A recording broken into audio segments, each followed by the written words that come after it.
안녕하세요. 혼자 공부하는 자바스크립트 11강입니다. 오늘 강의에서는 2-2절에 있는 상수와 변수에 대해서 알아보도록 하겠습니다. 책을 보시면 조금 쉽게 다가올 수 있게 그림 같은 거를 그려놨는데요. 간단하게 읽어보시면 좋겠고, 저희는 곧바로 코드를 입력을 해보면서 상수와 변수가 뭔지 알아보도록 하겠습니다. 코드 작성을 위해서 크롬에서 About Blank 페이지에 들어온 뒤 마우스 오른쪽 클릭 검사를 눌러서 개발 도구의 콘솔 탭을 눌러서 준비를 해주시면 되겠습니다. 우리가 중고등학교 수학 시간 때 파이라는 값에 대해서 배우게 되는데요. 이 파이는 원주율을 나타내는 값으로 3.14159265358979323846264338279502 등을 나타내는 값이라고 배우셨을 것입니다. 그런데 우리가 중고등학교 수학 시간 때 이 값을 계속해서 반복해서 적는 것은 귀찮고, 사실 이 파이라는 것이 무한하게 반복되는 무리수이기 때문에 단순하게 파이라는 기호를 사용을 해서 이 녀석을 사용했었습니다. 즉 간단하게 이 3.141592 뿅뿅뿅이라는 녀석에게 파이라는 이름을 붙여준 것이라고 할 수 있는데요. 이렇게 어떠한 자료에 이름을 붙여주는 것이 상수입니다. 이거를 자바스크립트에서는 const pi equal 3.141592라는 형태로 나타냅니다. 형태를 조금 더 일반화해서 정리해보면 const를 앞에 붙이고 식별자 equal 자료라는 형태로 적어주시면 됩니다. 이 형태는 고정적인 코드이고요. 반드시 이 형태로 적어주셔야만 코드 실행기가 상수를 만들어냅니다. 이렇게 상수가 만들어지면 저 식별자를 활용을 해서 상수 내부에 들어있는 값을 꺼낼 수 있습니다. 마찬가지로 이 위에서 선언한 파이도 파이라고 입력을 하면 3.141592라는 값이 나오고요. 이걸 다른 연산에 활용을 해서 2 곱하기 파이라고 하면 6.283184라는 값이 나오는 것도 볼 수 있습니다. 책의 104페이지를 보시게 되면 이 상수와 관련해서 발생할 수 있는 오류 3가지를 정리해 놨는데요. 굉장히 중요한 녀석들이기 때문에 차근차근 코드를 입력하면서 살펴보겠습니다. 일단 상수는 한 번 선언하면 중복해서 선언할 수 없습니다. 예를 들어서 위에 const pi라고 선언을 해놨는데 이 아래에서 const pi를 한 번 더 선언하려고 하면 지금 화면처럼 오류가 발생합니다. 자주 볼 수 있는 오류 중에 하나이기 때문에 기억을 꼭 해주시면 좋겠습니다. 이 오류를 해결하는 방법은 크게 2가지인데요. 첫 번째 방법은 아예 다른 이름을 사용하는 것입니다. const pi2라는 형태로 입력을 해서 다시 한번 값에 이름을 붙여주면 문제없이 값에 이름이 붙어져서 상수가 만들어지는 걸 볼 수 있습니다. 두 번째 방법은 그냥 F5 눌러버리는 건데요. 공부 중에 그냥 코드를 유지할 필요가 없다면 F5를 눌러서 현재 페이지를 새로 고침해서 기존의 모든 데이터를 날려버리고 새로 값을 지정을 해주시면 됩니다. 그래서 2가지를 다시 한번 정리를 하면, 첫 번째는 다른 이름으로 상수를 만든다. 두 번째는 이전의 코드 내용이 따로 필요 없다면 새로 고침을 눌러서 그냥 지금까지의 기록을 모두 다 지워버리고 코드를 입력한다 되겠습니다. 아마 지금처럼 간단한 초급 공부를 할 때는 두 번째 방법이 훨씬 더 편리하게 쓰실 수 있을 겁니다. 이어서 발생할 수 있는 두 번째 오류는 위의 형식을 지키지 않고 상수를 만들었을 때인데요. 예를 들어서 const a라는 식으로 값에 이름을 붙이는 것이 아니라 그냥 이름만 만들려고 시도를 하면 지금 화면처럼 오류가 발생합니다. 상수는 반드시 이 위의 형태를 맞춰서 처음 만들 때 값을 지정해 줘야 합니다. 이어서 세 번째 오류는 한번 만들어진 상수는 그 값을 변경할 수 없습니다. 처음에 언급했던 것처럼 상수는 항상 같은 수입니다. 그래서 이 항상 같은 수를 다른 값으로 변경을 하려 그러면 지금 화면과 같은 오류가 또 발생합니다. 그래서 방금 언급했던 3가지 오류를 꼭 기억을 해주시면 좋겠습니다. 이 상수와 반대로 값을 변화시킬 수 있는 수도 있는데요. 그 수를 변수, 변할 수 있는 수라고 부릅니다. 변수를 만들 때는 let이라는 키워드를 사용을 하는데요. let이라는 키워드를 사용을 해서 마찬가지로 pi equal 3.14 같은 코드를 작성을 할 수 있습니다. 이 녀석은 바꿀 수 있다고 했기 때문에 3.141592 같은 형태로 한 번 더 값을 변경을 하면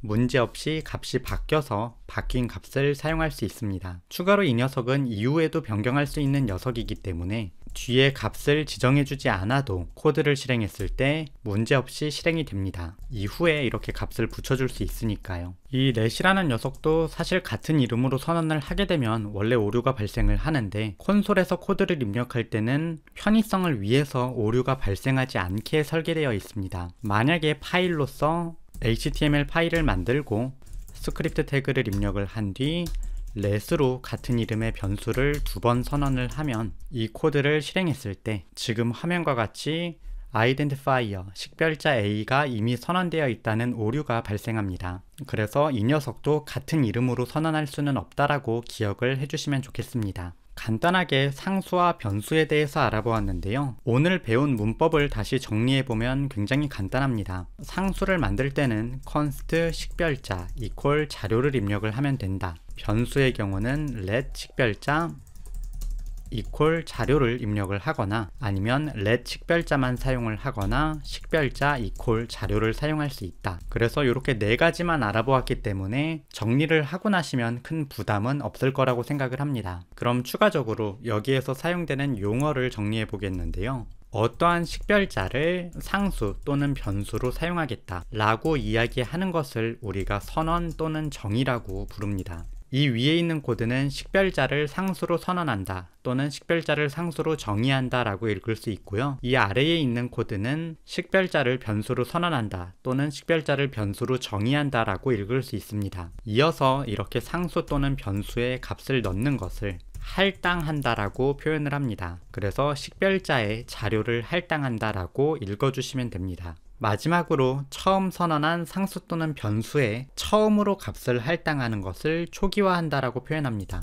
이 초기화라는 이름을 따로 붙이는 것은 처음으로 값을 할당하는 작업이 굉장히 중요하기 때문입니다. 예를 들어서 파이라는 이름으로 변수를 선언을 하면 이 파이에는 아무것도 들어있지 않아서 undefined라는 값이 나옵니다. 여기에 3.14라는 값을 넣어주는 순간부터 파이를 입력을 했을 때 우리가 원하는 값이 나오는데요. 그렇기 때문에 이 아무것도 없던 상태에서 무언가 있는 상태로 변화되는 것은 굉장히 중요한 과정이라 따로 초기화라는 이름을 붙여서 사용합니다. 초급 단계에서 자주 들어오는 질문 중에 변수 같은 것을 선언하고 나서 왜 꼭 오른쪽에 있는 거를 왼쪽에 넣게 하나요? 이걸 반대로 작성하면 왜 안 되나요? 라고 질문을 주시는 분도 많은데요. 이건 그냥 이 equal이라는 기호가 오른쪽에 있는 것을 왼쪽에 넣는 방향성을 가진 연산자이기 때문에 그렇습니다. 따라서 이 equal이라는 연산자는 왼쪽과 오른쪽을 꼭 맞춰서 사용을 해주셔야 됩니다. 추가적인 여담으로 2가지를 이야기하고 이번 강의를 끝내도록 하겠는데요. 첫 번째는 상수와 변수의 사용 범위입니다. 그리고 2번째는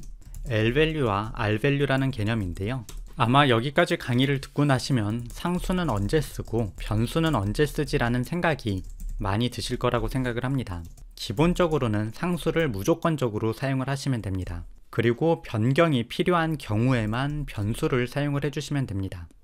아마 일반적으로 기존에 C라든지 자바라든지 C샵이라든지 파이썬이라든지 C++이라든지라는 다양한 프로그래밍 언어를 공부하다가 오신 분이라면 여기에서 약간 흠칫하실 텐데요. 이러한 대부분의 고전적인 프로그래밍 언어들은 변수만을 사용을 하고 그냥 완전히 고정되어야 되는 6개만 상수를 썼기 때문입니다. 기본적으로 이 위의 언어 중에 C라든지 자바라든지 C샵이라든지 C++ 같은 프로그래밍 언어는 코드를 작성한 후에 컴파일 과정을 굉장히 복잡하게 거칩니다. 그래서 어떠한 자료를 위한 공간을 어떻게 저장을 하면 효율적인지를 모두 생각을 해서 작성을 하기 때문에 개발자가 따로 상수와 변수를 신경 쓰지 않아도 내부적으로 완벽하게 가장 빠른 처리로 구성을 해줍니다. 그런데 루비라든지 파이썬이라든지 자바스크립트라든지 루아 같은 프로그래밍 언어들은 기본적으로 인터프리터 언어입니다. 이 인터프리터 언어라는 것은 코드 실행기가 코드 전체를 보고서 분석을 한 뒤에 실행하는 언어가 아니라 그냥 한 줄 한 줄 볼 때마다 실행하는 언어라는 의미인데요. 물론 당연히 이 녀석도 컴파일을 돌려서 여러가지 최적화가 가능하지만 이 위에 있는 언어에 비해서 문법상의 이유로 인해서 최적화가 조금 힘듭니다.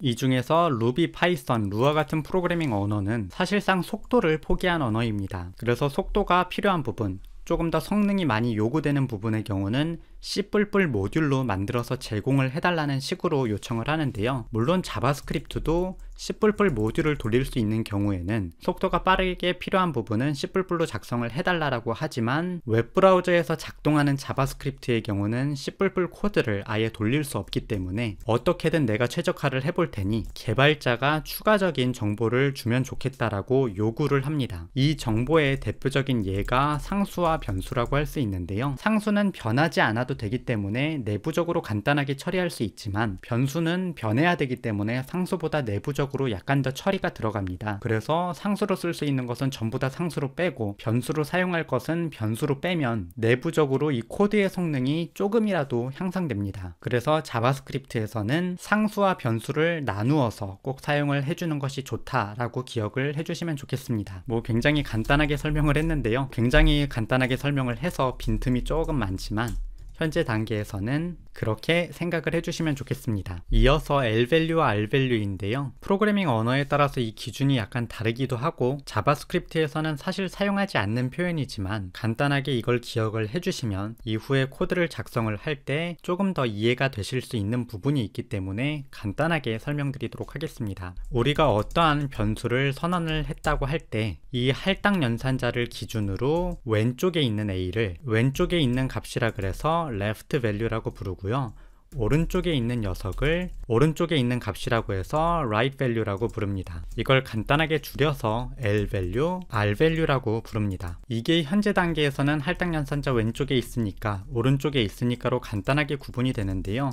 이후에 가면은 이 녀석이 단순하게 왼쪽에 있다 오른쪽에 있다만으로는 L value, R value를 구분할 수 없기 때문에 조금 더 간단하게 L value는 넣는 놈이라고 생각을 해주시는 게 좋고요. R value는 꺼내는 놈 또는 값이라고 생각을 해주시면 좋습니다. 예를 들어서 위와 같은 코드가 있다고 할 때 추가적으로 let p equal a라고 넣었다고 해보겠습니다. 이 코드를 크롬 개발자 도구에서 한번 적어보게 되면 지금 화면처럼 b에 10이라는 값이 들어갑니다. a에 10 넣었고 그 10을 b에다 넣으니까 10 나오는 게 굉장히 당연한데요. 이걸 조금 더 자세히 보면 a에 있는 값을 꺼내서 b라는 놈에게 넣은 겁니다. 그래서 b가 바로 넣는 놈이 되고요. a가 바로 꺼내는 놈이 됩니다. 처음 프로그래밍을 공부를 하실 때 왜 a를 선언을 하고 a에 10 넣는 건 되는데 10에다가 20 넣는 건 안 되냐고 질문을 하시는 분도 있는데요. 오류를 보면 할당의 레프트 핸드 사이드에 있는 녀석이 뭔가 잘못됐다라고 오류가 뜹니다. 레프트 핸드 사이드에는 반드시 넣는 놈이 와야 되는데 그냥 값 꺼내는 놈이 왔기 때문에 오류가 발생하는 것입니다. 그래서 왼쪽엔 반드시 넣는 놈이 와야 할당이 정상적으로 이루어집니다. 사실 현재 코드를 보시고 누가 저런 코드를 작성하냐라고 생각하시는 분도 있을 거라고 생각을 하는데요. 이게 지금 코드가 좀 간단해서 그렇지 나중에 코드가 복잡해지기 시작하면 이 녀석이 대체 L밸류로 쓰이는 건가 R밸류로 쓰이는 건가 얘가 넣는 놈인가 꺼내는 놈인가 구분이 약간 모호해질 수가 있습니다. 그래서 지금 공부하실 때 처음 단계부터 이런 걸 의식을 하면서 이 변수가 지금 넣는 놈으로 쓰였나 꺼내는 놈으로 쓰였나를 생각을 해주시면 이후에 이런 혼동 없이 쉽게 코드를 작성할 수 있게 되실 거라 생각을 합니다. 사실 이 L밸류와 R밸류를 좀 장황하게 설명을 하다가 이거 설명하는 데만도 10분이 그냥 넘어가길래 간단하게 줄여보았는데요. 어떠한 변수를 사용을 할 때 그게 넣는 놈이냐 꺼내는 놈이냐만 구분을 꼭 해주면서 사용을 해보시면 좋을 거라고 생각을 합니다. 땀이 조금 길었는데요. 오늘 강의는 여기까지 되겠고 다음 강의에서 뵙도록 하겠습니다. 감사합니다.